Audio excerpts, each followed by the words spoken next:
one thing that I've been pondering this year is why are we encouraged by the scriptures and by living prophets to search the scriptures, to feast upon the word of Christ, to study our lessons for Come Follow Me, for our priesthood and religious society and young women's? Why are we encouraged to do these things? Why does it matter? This is probably a different way of looking at it. Let's just say this is a Jake way of looking at it. But to me, it's indoctrination.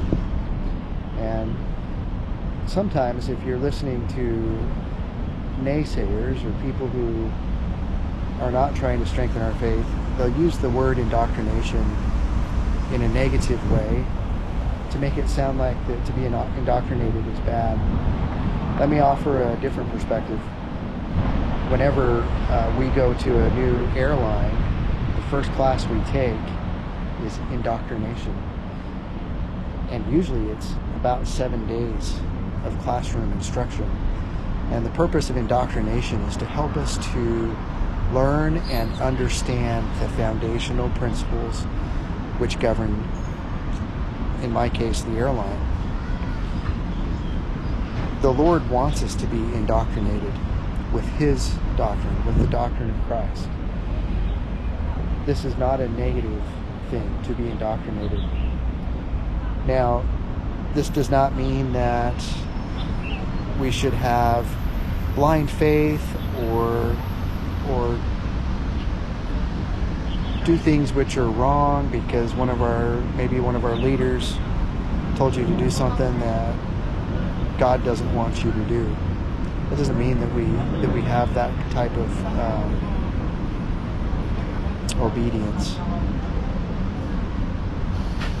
But what it does mean is we continually fill our minds, these powerful brains of ours, with the doctrine of Christ. And by so doing, we create an avenue where a baseline where we can have many revelations daily, where the Spirit is able to guide us and direct us in our lives, where we can have many witnesses, and that will strengthen our hope in Christ, and our faith becomes unshaken. And if we remain indoctrinated, we're much less likely to let go of the iron rod or to fall off the straight and narrow path, to stray from the covenant path.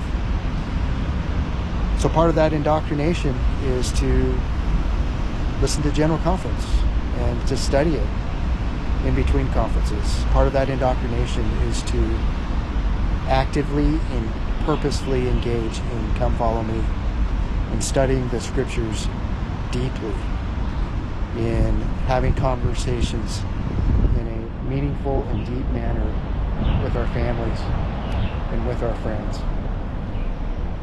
So indoctrinate yourselves, and I try to indoctrinate myself with the doctrine of Christ.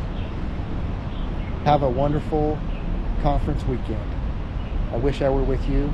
I look forward to being with you the following Sunday.